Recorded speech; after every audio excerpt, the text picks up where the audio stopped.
40 দিনের বেশি যদি কেউ নাভির নিচের লোম পরিষ্কার না করেন তাহলে সেক্ষেত্রে তার সালাত কবুল হবে না, তার নামাজ হবে না। এরকম একটি মাসআলা আমাদের সমাজে প্রচলিত আছে। কোরআন এবং হাদিসের আলোকে এটি কতটা সঠিক? নামাজ অবস্থায় ওযু চলে যেতে চায়, এমন অবস্থায় ওযু আটকিয়ে রেখে নামাজ আদায় করা যাবে কি? দাঁড়িয়ে পেশাব করলে কি গোসল করা ব্যতীত নামাজ হবে না? ছোট বাচ্চার প্রসাব গায়ে লাগলে কি নামাজ হবে? ওযুর সময় মাথায় ওড়না থাকা কি বাধ্যতামূলক? মাথার চুল কালার করা সম্পর্কে ইসলামের শরীয়ত কি বলে? পারফিউম ব্যবহার করা বৈধ হবে কি? মৃত ব্যক্তির লাশ, বিশেষ করে মহিলার লাশকে ভিডিও কনফারেন্সের মাধ্যমে দূর দূরান্তের আত্মীয় স্বজনকে দেখানো যাবে? চোখে কাজল বা আইলাইনার ব্যবহার করে নামাজ পড়লে নামাজ হবে কিনা? 4 রাকাত নামাজের বদলে 3 রাকাত পরে সালাম ফিরালে কি করণীয়? এটা পরে মনে পড়েছে।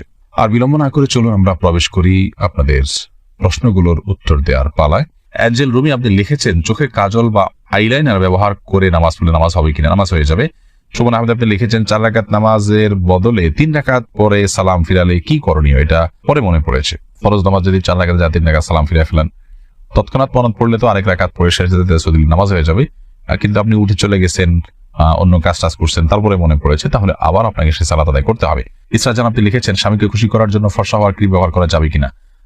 ফর্সা হওয়ার ক্রিম সম্পর্কে আগে আমরা বলেছি, এটা থেকে আদতেই কি পরিপূর্ণ মানুষের রং চেঞ্জ হয়ে যায় কিনা? যদি পূর্ণ রং চেঞ্জ হয়ে মানুষের আকৃতি পরিবর্তন হয়ে যায় তাহলে সেটা তো জায়েজ নয়। আর হালকা একটু ফর্সা দেখায় এরকম যদি হয় তাহলে সেটা করা যেতে পারে। নুসরাত কবির উর্মি আপনি লিখেছেন, ওযুর পরে ভ্যাসলিন, গ্লিসারিন ইত্যাদি ব্যবহার করলে ওযু বা নামাজের কোনো ক্ষতি হবে কি? না, ওযু বা সালাত ভঙ্গের সুনির্দিষ্ট কারণ আছে, সেই কারণগুলো না পাওয়া গেলে ওযু বা সালাত ভঙ্গ হবে না। বিধায় ভ্যাসলিন বা গ্লিসারিন ইত্যাদি ব্যবহার করলে ওযু নষ্ট হবে না, সালাতের কোনো অসুবিধা হবে না, কারণ এগুলোর ফলে ওযু ভঙ্গের কোনো কারণ পাওয়া যায় না। ওযু ভঙ্গের মৌলিক কারণগুলো শরীর থেকে যদি নাপাক বের হয় বা নাপাক বের হওয়ার মতো যথেষ্ট সম্ভাবনা তৈরি হয় তাহলে সেক্ষেত্রে ওযু ভঙ্গ হয়। এছাড়া সাধারণত ওযু ভঙ্গ হয় না। অতএব ভ্যাসলিন, গ্লিসারিন ইত্যাদি আপনি ব্যবহার করেছেন, কারণ নাপাক বের হয়নি আপনার শরীর থেকে, বিধায় ওযু ভঙ্গ হবে না। এরপর আশিক রহমান আপনি লিখেছেন, মৃত ব্যক্তির লাশ, বিশেষ করে মহিলার লাশকে ভিডিও কনফারেন্সের মাধ্যমে দূর দূরান্তের আত্মীয় স্বজনকে দেখানো যাবে? মৃত ব্যক্তির লাশ যদি নিজের কোনো আত্মীয় স্বজনকে দেখান দূরের, আর মৃত ব্যক্তি মহিলা হয়, যাকে দেখাচ্ছেন তিনি যদি তার মাহারাম হয় তাহলে দেখালে গুনাহ হবে না। তবে সেটাকে ভিডিও করে রাখা, ছবি তুলে রাখা অবশ্যই অনুচিত কাজ, কারণ মৃত্যুর পর মানুষের আকৃতিতে অনেক সময় পরিবর্তন হয়, কিছুটা বিকৃতি ঘটে থাকে। এগুলোকে ধারণ করা, রাখা বা বিভিন্ন জায়গায় প্রচার করার সময় মৃত ব্যক্তির জন্য অপমানের হয়, যেটা তিনি জীবদ্দশায় হয়তো পছন্দ করতেন না যে তার বিকৃত কোনো রূপকে কেউ প্রচার করুক, সেজন্য রেকর্ড করে রাখা অনুচিত। তবে লাইভে যদি দেখানো হয় তার কোনো মাহারামকে, যাতে পর্দার কোনো বিধান লঙ্ঘন না হয়, তাহলে সেক্ষেত্রে কোনো হারাম কিছু হবে না বলে আশা করি। তবে মনে রাখতে হবে খুব দ্রুততার সাথে আপনার দাফন কাফনের ব্যবস্থা করা, এই সমস্ত লাইভ কনফারেন্স এগুলো করতে করতে যেন খুব বেশি বিলম্ব না করা হয়, সে বিষয়টি অনেক গুরুত্বপূর্ণ। জানাজা হাদিসে আসছে, জানাজা খুব দ্রুততার সাথে তোমরা দাও। শাহিন আলম লিখেছেন, পারফিউম ব্যবহার করা বৈধ হবে কি? পারফিউম ব্যবহার করা বৈধ। পারফিউমে যে অ্যালকোহল আছে, সেই অ্যালকোহলের কারণে অনেক ওলামায়ে কেরাম নাজায়েজ বলেন। তবে অ্যালকোহল ছাড়া অনেক পারফিউম আছে, সেগুলো তো অবশ্যই জায়েজ হবে। আর অ্যালকোহল থাকলেও নাজায়েজ হবে যে সেটি নিশ্চিত নয়, অনেকের মতে নাজায়েজ হবে, অনেকের মতে জায়েজ হবে, কারণ অ্যালকোহল পান করা হারাম হলেও সেটি কাপড় চোপড় লাগলে যে নাপাক হয়ে যাবে ব্যাপারটি সেরকম নয়। এটা যথেষ্ট মত পার্থক্য আছে। সবচেয়ে ভালো হয় অ্যালকোহল ছাড়া অনেক পারফিউম বাইরে হচ্ছে সেগুলো ব্যবহার করা, কিংবা আপনার আতর ব্যবহার করা। আমি ব্যক্তিগতভাবে অ্যালকোহল সহ পারফিউম ব্যবহার করাটাকে জায়েজ মনে করি। এরপরে আব্দুল মা এই আইডি থেকে আপনি লিখেছেন, মাথার চুল কালার করা সম্পর্কে ইসলামের শরীয়ত কি বলে? মাথার চুল কালার করতে পারেন, বিশেষ করে সাদা যখন হয়ে যায় তখন নবী করিম সাল্লাল্লাহু আলাইহি ওয়াসাল্লাম এর হাদিস অনুযায়ী এটাকে কালার করাটাই হলো উচিত এবং সুন্নাহ। তিনি বলেছেন, ইহুদিরা সাদা চুল রাখে, তোমরা এটাকে কালার করবে, ওয়াজান্নিবু সাওয়াদ, তবে তোমরা কালো কালার থেকে বিরত থাকবে। অতএব মেহেদি বা এই জাতীয় কোনো ন্যাচারাল কোনো কিছু যদি আপনি কালার করতে পারেন সেটা সুন্নাহ। এরপরে প্রশ্ন করেছেন হাবিবা, আপনি লিখেছেন, ওযুর সময় মাথায় ওড়না থাকা কি বাধ্যতামূলক? ওযুর সময় মাথায় ওড়না থাকা বাধ্যতামূলক নয়, বরং মাথার ওড়না ফেলে কেউ যদি ওযু করেন, ওযু করতে পারেন। যদি তাকে কোনো গায়রে মাহরাম পুরুষ দেখার আশঙ্কা না থাকে, তিনি মাথার কাপড় চোপড় ফেলে, ওড়না ফেলে মাথার, তারপর তিনি ওযু করতে পারেন। বরং আমরা যখন ওযু করার জন্য মুখমণ্ডল ধৌত করব, তখন আমাদের কাপড় যদি মাথায় থাকে, অর্থাৎ ওড়না যদি টানা থাকে, তাহলে সেক্ষেত্রে এগুলোতে কিছুটা হলো পানি লেগে যাবে, ভিজে যেতে পারে। এই জন্য মাথার ওড়না না রেখে ওযু করা যাবে। যদি মাথার ওড়না রেখে আপনি ওযু করেন এবং আপনার ওড়না খুব একটা না ভেজে আপনার অসুবিধা না হয়, আপনি করতে পারেন। মাসা করার ক্ষেত্রে আপনাকে মাথার কাপড়ের নিচ দিয়ে মাসা করতে হবে, কারণ মাথার ওড়নার উপর দিয়ে মাসা করলে সে মাসা বিশুদ্ধ হবে না। এটাই হলো জমহুর এবং বেশিরভাগ ওলামায়ে কেরাম, ফুকাহায়ে কেরামের মত। খোলাসা কথা হলো যে মাথায় ওড়না থাকা এটা বাধ্যতামূলক নয়, বরং মাথায় ওড়না না রেখে উযু করা যাবে। আর যদি ওড়না রেখে উযু করতে পারেন আপনি, তবে মাসা করতে হলে অবশ্যই ওড়না নিয়ে দিয়ে আপনাকে করতে হবে। উম্মু সুমাইয়া আপনি লিখেছেন, ছোট বাচ্চার প্রসাব গায়ে লাগলে কি নামাজ হবে? ছোট বাচ্চার, ছোট শিশুর পেশাব সেটাও কিন্তু বড়দের পেশার মতো নাপাক, অতএব সেটা যদি গায়ে বা কাপড়ে লাগে, যে জায়গায় লাগে সেটাকে ধুইতে হবে। পার্থক্য এতটুকু, যদি দুগ্ধপোষ্য ছেলে শিশু হয় তাহলে তার পেশাবের ছিটা যেহেতু অনেক বেশি ছড়ায় না কন্যা শিশুর তুলনায়, এই জন্য তার পেশাবের উপর পানি ছিটা দিলে সেটা যথেষ্ট হয়ে যাবে।